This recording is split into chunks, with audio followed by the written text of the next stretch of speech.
বন্ধুরা, হাতে 5 মিনিট সময় থাকলে এই রেসিপিটা আপনারা একবার বাড়িতে তৈরি করে দেখুন। বানাতে যতটা সহজ, খেতে তো ভীষণ মজা। রাধে কৃষ্ণ বন্ধুরা, আমি টুলটুল, আর এই টুলটুলের রান্নাঘরে আপনাদের সবাইকে স্বাগত।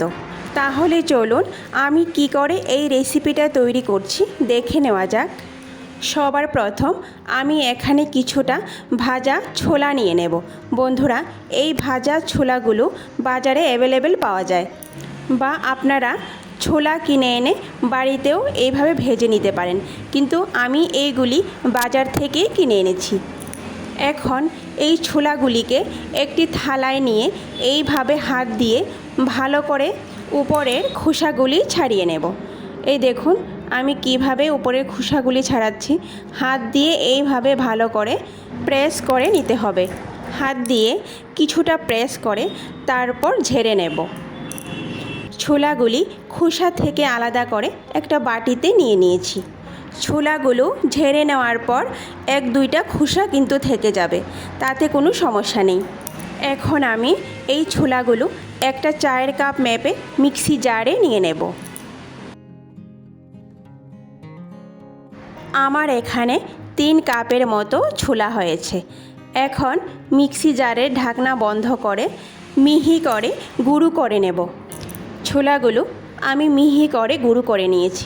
দেখুন একদম বেসনের মতো লাগছে, তাই না? এবার আমি এই বেসনটাকে একটা সাইডে রেখে দেব।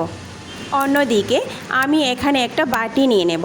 তারপর বাটিতে 2 চামচ পরিমাণ বাটার নিয়ে নেব। আপনারা এখানে ঘিও ব্যবহার করতে পারেন, কিন্তু তেল ব্যবহার করা যাবে না। যেই কাপ দিয়ে আমি ছোলা মেপেছিলাম সেই কাপের 1 কাপ আমি এখানে গুড় দিয়ে দেব। এখন গুড়ের সঙ্গে বাটারটা ভালো করে মিশিয়ে নেব। বন্ধুরা, গুড়ের বদলে আপনারা এখানে চিনিও ব্যবহার করতে পারেন। দেখুন বাটার আমাদের গুড়ের সঙ্গে ভালো করে মিশে গেছে। এখন চুলায় গুড়টাকে গলিয়ে নেব। বেশিক্ষণ সময় লাগবে না বন্ধুরা, 30 সেকেন্ডের মতো লাগবে গুড়টা গলতে। এইভাবে নাড়তে থাকবো। দেখুন নাড়তে নাড়তে আমাদের গুড় ভালো করে গলে গেছে। গুড় যখন গলে যাবে সঙ্গে সঙ্গে চুলা থেকে নামিয়ে নেব। আর এই রেসিপিটা কিন্তু গুড় গরম থাকতে থাকতেই তৈরি করতে হবে। এখন গুঁড়ো করে রাখা ছোলা অল্প অল্প করে গুড়ের মধ্যে দিয়ে দেব। সবগুলো গুঁড়ো কিন্তু একসঙ্গে দেব না। ছোলার গুঁড়ো দেওয়ার সঙ্গে সঙ্গে কিন্তু এইভাবে নাড়তে থাকবো। আপনারা এখানে চামচ দিয়েও মিশিয়ে নিতে পারেন। এখন হাত দিয়ে ভালো করে গুড়ের সঙ্গে ছোলার গুঁড়ো ভালো করে মিশিয়ে নেব। দেখুন গুড় কিন্তু আমাদের এখানে কম হয়েছে। আমি আগে থেকে আরও 1 কাপ গুড় 2 চামচ জল দিয়ে গলিয়ে রেখেছিলাম, সেটা গরম আছে। এখন এই গলানো গুড়টা বাটিতে দিয়ে দেব। অবশিষ্ট যে ছোলার গুঁড়ো রয়েছে সেটা অল্প অল্প করে বাটিতে দিয়ে এইভাবে ভালো করে হাত দিয়ে মেশাতে থাকব। গুড় গরম বলে আমি এখানে চামচের সাহায্যে ভালো করে মিশিয়ে নেব। আমার এখানে 3 কাপ ছোলার জন্য 2 কাপ গুড় লেগেছে। আপনাদের একটু কম বা বেশি লাগতে পারে, সেটা নির্ভর করে গুড়ের উপর। গুড় যদি ভালো হয় তাহলে 2 কাপ গুড়ে তৈরি হয়ে যাবে।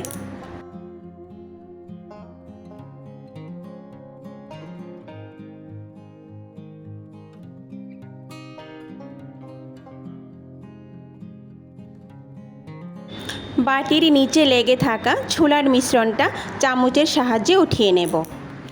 তারপর হাতের সাহায্যে এইভাবে আবারও ভালো করে একটু মেখে নেব। এখন হাতের সাহায্যে মুঠো করে দেখব। যদি সহজেই মুঠো হয়ে যায় তাহলে বুঝতে হবে মিশ্রণটা পারফেক্ট হয়েছে।